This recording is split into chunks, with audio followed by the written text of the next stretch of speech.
I mean, Mother Nature takes care of things in its own way. So,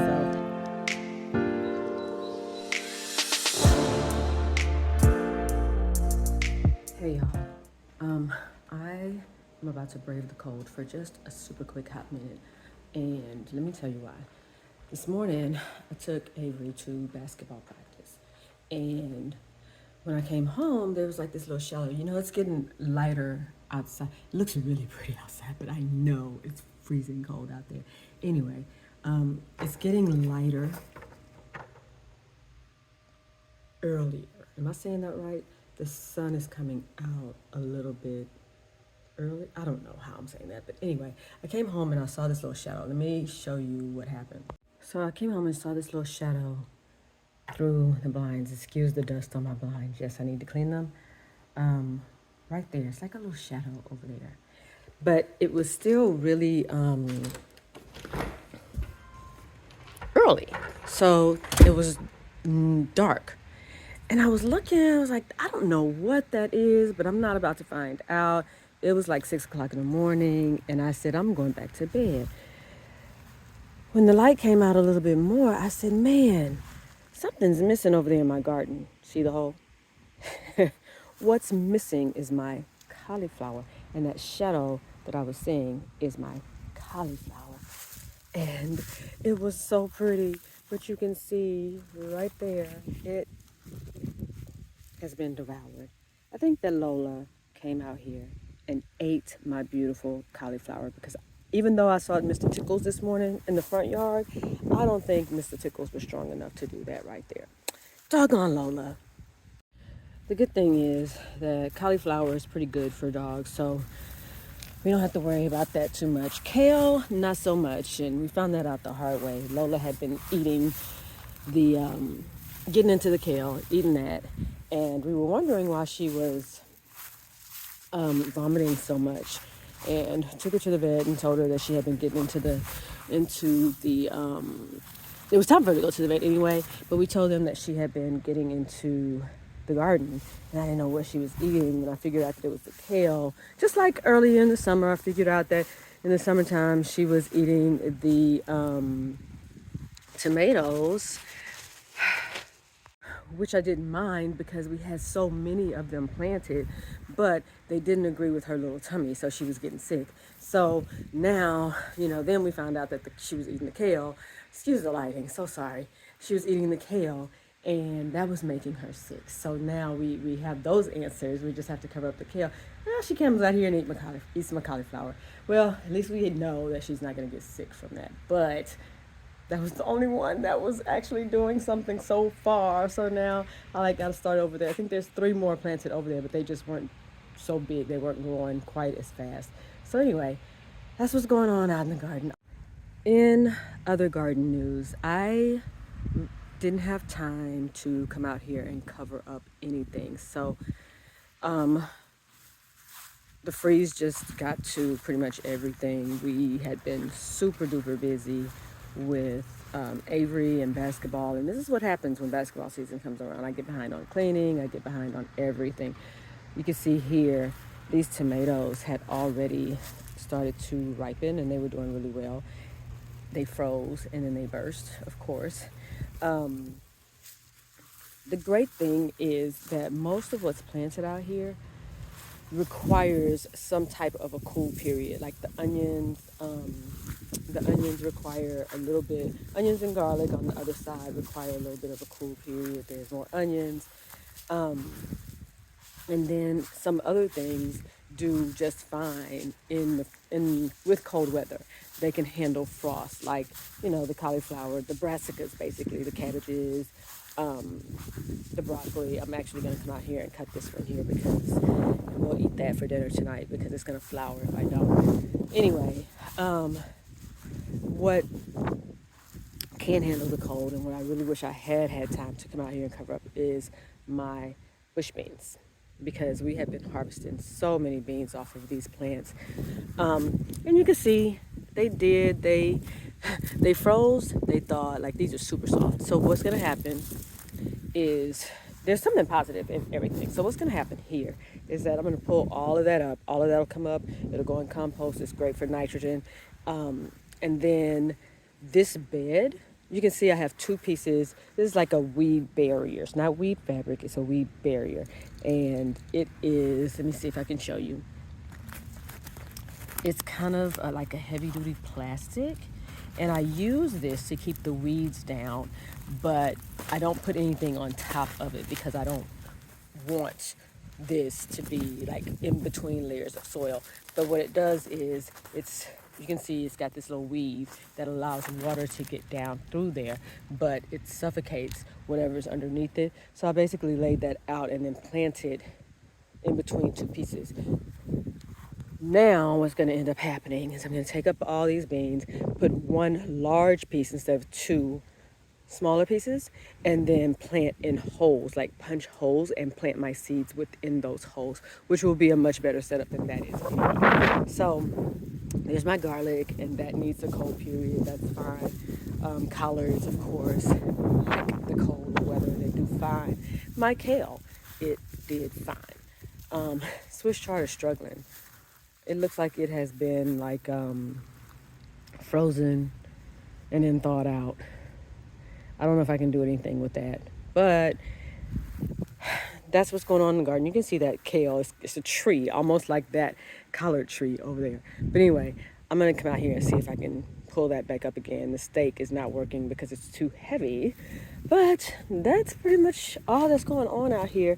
Like I said, those things, the greens, they like the cold weather, and there's a couple of things that are planted out here. Other than the alliums, I have some artichokes, and they need a cold period, which we don't typically get much of around here. So I'm hoping that those things will do really, really well. And I don't know. I guess I'll get out here when the weather is better and replant some cauliflower maybe, and clean up my beans. And luckily we had already cleaned out all the weeds, so everything else should be easy. I just had a neighbor pass by, and she was like, yeah, you look like you did okay. Did you get everything covered? I said, no, I got nothing covered. And I asked her how her garden was doing. She said it did just fine because she was able to get everything covered, which is great. But we didn't fare too badly. Like I said, just the beans, pretty much. So there you have it. I mean, Mother Nature takes care of things in its own way. So we just learned a lesson from next time. We'll have to prepare like way in advance if we have time. If not, we just let it go, let it do what it does.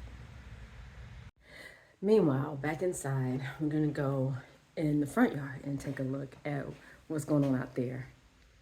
The guys were like, Mom, have you seen your trees? And they thought I was gonna be so super upset. So basically, Avery would not go outside, so he basically walked up here and he was like, have you seen your trees? Like that area where we stand and play basketball? Because that's why I put in that little sidewalk right there. Let's go, actually. Let's go.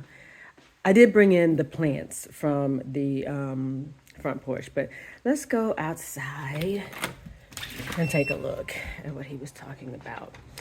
This front bed right here is pretty okay. There was only asparagus and what do you call it? Some scallions up here. So that's all fine. That can use a frost anyway. But he was talking about this area over here. He was like, Mom, did you see your trees? And I was like, what trees? You talking about the Christmas trees? Yeah, the area where we always stand to play basketball because they're always right here. That's the whole reason we put this extra sidewalk in here, because they're always right there playing basketball. And I said, yeah, the sweet potato vines. He was like, is that what those are? Yes, son.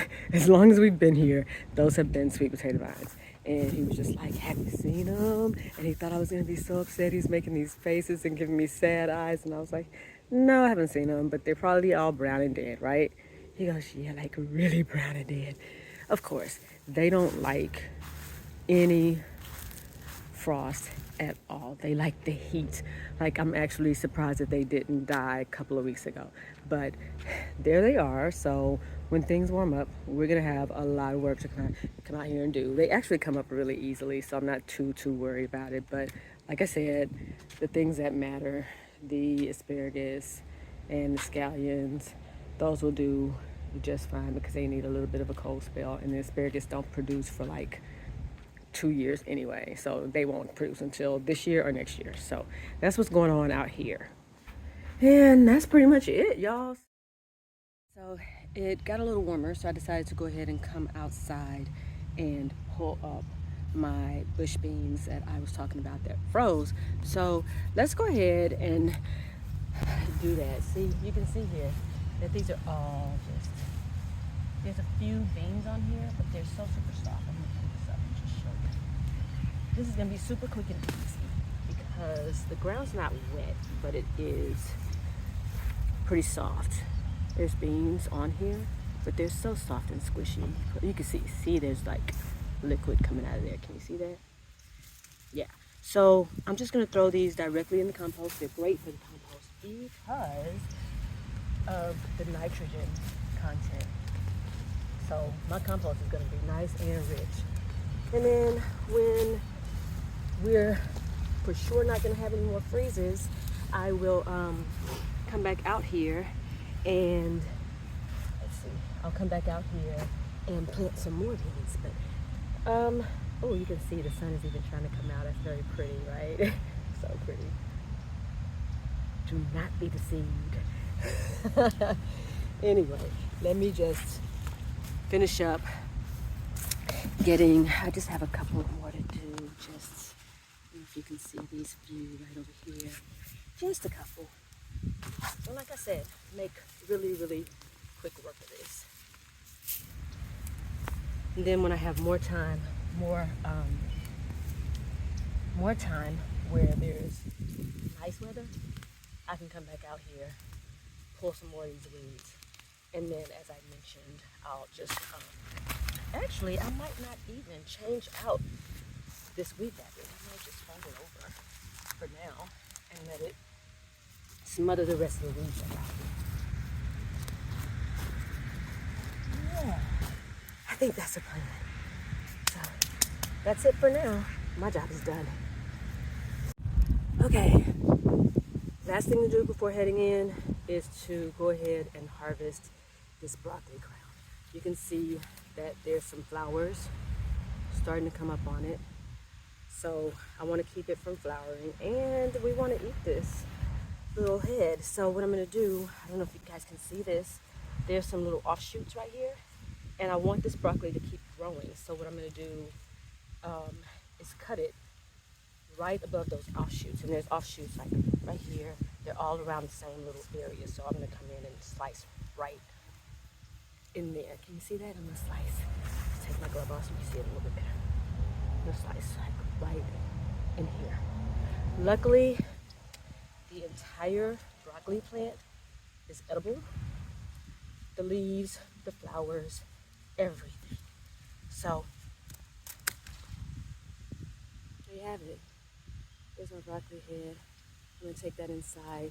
And I'm actually going to, this is going to make a pretty meal actually, because you can see it has started to separate a little bit, and it kind of looks more like broccolini or broccoli rabe. So I'll separate all of those, and they'll be already nice and pretty and separated on when I plate my dish, whatever I decide to make. The other thing about this is that it will cook up nice and quick. So I can either roast this, I can steam it. I probably will just saute it in some butter, and that's going to be absolutely delicious. Homegrown broccoli, you guys, organic.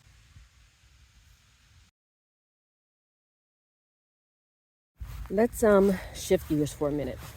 When we last spoke, or in my last video, I may mention that I was going to talk about how I overwintered my peppers, since I didn't actually show that.